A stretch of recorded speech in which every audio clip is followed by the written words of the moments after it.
How to self-edit before you say too much.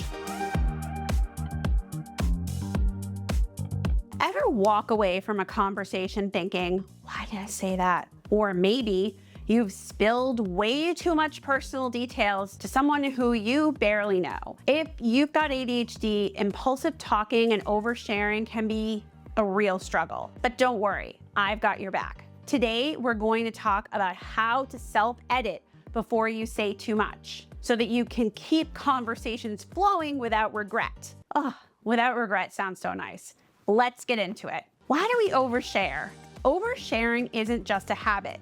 It's often a brain-based issue for people with ADHD. Here's why it happens.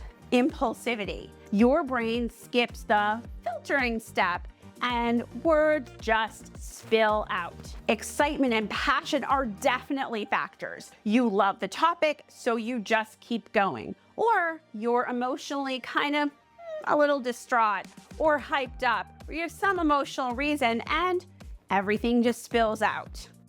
You may feel anxiety and you may need to fill those awkward silences. Or rejection sensitivity can come in. You worry about how you're being perceived, so you over-explain.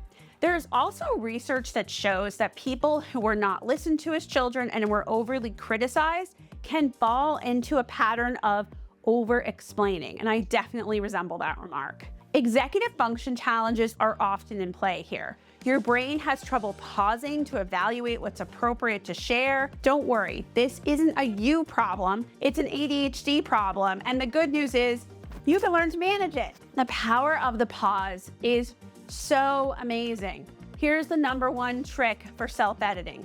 Pause before you speak. Easier said than done? Yes, but trust me, it works. Before you respond, take a deep breath. Just 1 second gives your brain time to catch up. Ask yourself, do I need to say this? Or do I need to hold it back? Is it just to fill space? The biggest tip is practice. This old think before you speak adage, if I could think before I spoke, I would think before I spoke. If it helps, tap your fingers once before responding. That little delay makes a big difference. Use the 3-second rule. If you struggle with impulsive talking, try the 3-second rule. Before you say something, quickly ask yourself, why am I saying this? Who am I talking to? Is this the right audience for this? What's my goal? Am I sharing for connection or blurting things out? How much detail is necessary? If the answer is I don't know, then keep it inside. Keep it short and see how the conversation goes. Train yourself to notice social cues. Again, this is easier said than done, but noticing social cues and other people's body language, whether they're leaning away from you, whether they're looking around, glancing away, checking their phone, giving short responses, just saying things like huh or cool. With practice, you can train yourself to notice that. Not every time, not 100% of the time. None of us do anything 100% of the time. This will help shift you to a place where some of the time you notice. And that can be a great, great thing. That's your cue to wrap up if somebody is leaning away, looking away, or you notice that cue, right? Replace oversharing with questions. One easy way to curb oversharing is to flip the conversation. Instead of talking about you, ask them about them. Instead of I had the worst day, try how was your day? Instead of ugh, I did this thing, ask them has this ever happened to you? People love talking about themselves. Plus, asking questions makes better conversations and it gives you time to pause and think and do that self-edit. I also like to make a list personally of things I just don't talk about unless I'm with very, very close friends.